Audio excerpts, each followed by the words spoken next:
Alors, la compta, on a souvent l'impression que c'est un sujet simple, direct. Non? Des chiffres, des bilans. Mais la question qu'on va se poser aujourd'hui, c'est est-ce que c'est vraiment juste un reflet neutre de la réalité ou est-ce que c'est quelque chose de bien, bien plus influent? Et voilà, on y est. La question centrale, la compta, est-ce que c'est neutre? Est-ce que cet outil, qui a l'air si objectif avec ses chiffres et ses tableaux, est vraiment impartial? Spontanément, on aurait tendance à dire que oui, bien sûr.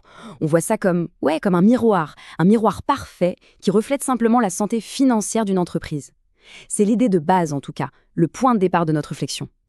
Bon, alors explorons un peu cette idée, cette vision traditionnelle. L'idée que la comptabilité, c'est l'instrument de clarté par excellence. Un reflet pur, sans la moindre distorsion. Si on ouvre un manuel, la définition est assez claire, hein.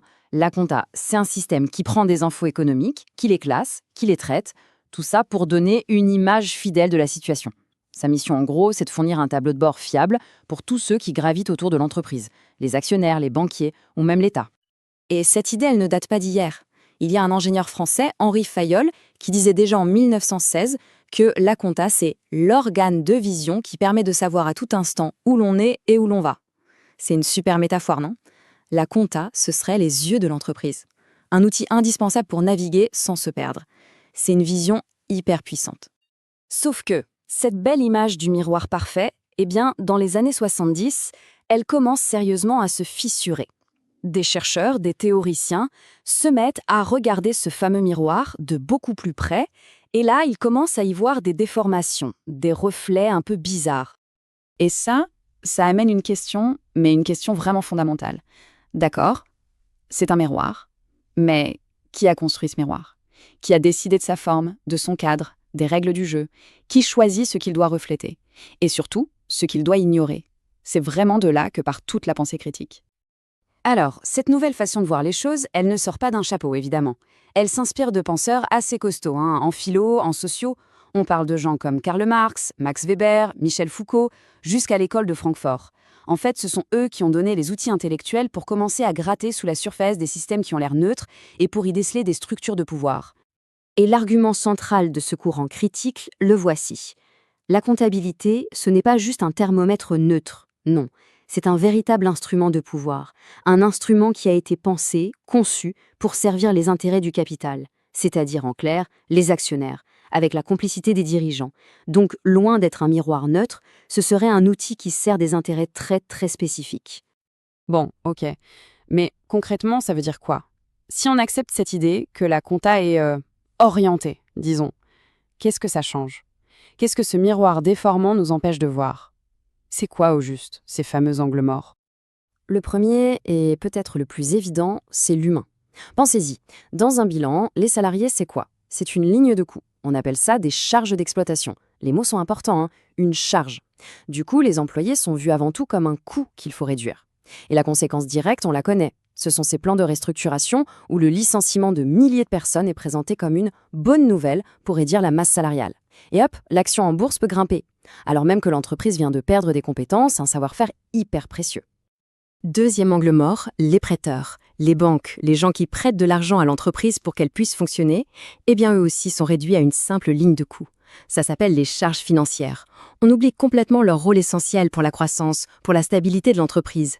Non, tout ce qu'on voit, c'est un coût, les intérêts, qu'il faut absolument minimiser.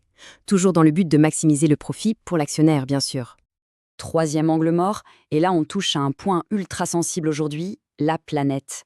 C'est simple, hein. Une entreprise peut polluer, elle peut détruire des écosystèmes entiers, ça n'apparaît absolument nulle part dans ses comptes financiers. C'est invisible. L'exemple classique, c'est la marée noire. Les frais pour nettoyer la plage, ça, oui, ça va apparaître comme un coût. Mais la destruction de la faune et de la flore pour des décennies, ça, comptablement, ça vaut zéro. C'est ce qu'on appelle une externalité, un coût qui est refilé à la planète et à la société. Et enfin, quatrième et dernier grand angle mort, la société. Tout ce qui touche à la responsabilité sociétale de l'entreprise, la fameuse RSE, passe complètement à la trappe. Le respect des droits de l'homme, l'égalité homme-femme, l'impact sur les communautés locales, tout ça n'a aucune place dans un bilan comptable. L'important, c'est que la production dans une usine à l'autre bout du monde soit pas chère. Tant que les chiffres sont bons, l'impact social, lui, reste dans l'ombre. Alors, on a vu ces angles morts. Mais le plus important à comprendre, c'est qu'ils ne font pas que cacher des choses. Non, ils vont beaucoup plus loin. Ils façonnent activement nos décisions et même notre vision du monde. Et ça, c'est vraiment l'idée centrale, le cœur de la critique. La comptabilité n'est pas un outil passif. Pas du tout, c'est elle qui définit ce qui compte, ce qui est important, en l'occurrence le profit, la réduction des coûts. Et en faisant ça, eh bien, elle guide toutes les décisions des dirigeants. En fait, la compta ne se contente pas de décrire le jeu économique, c'est elle qui en écrit les règles. D'où cette image finale qui résume tout parfaitement. Finalement, la compta, c'est pas tant un miroir qu'une paire de lunettes. Une paire de lunettes qu'on porte tous, bien souvent sans même s'en rendre compte. Et ce sont ces lunettes qui filtrent notre réalité, qui définissent pour nous ce que c'est que la performance, le succès et finalement le monde. Le diagnostic est donc assez clair, pour ce courant critique en tout cas. Le modèle comptable qu'on utilise aujourd'hui, il est taillé sur mesure pour une vision du monde très particulière. Une vision centrée sur la performance financière, sur le court terme, au service quasi exclusif des actionnaires et des dirigeants.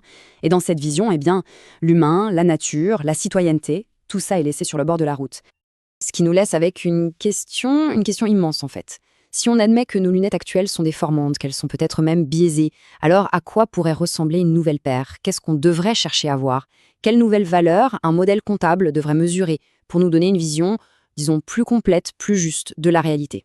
La question est ouverte et la réflexion ne fait que commencer.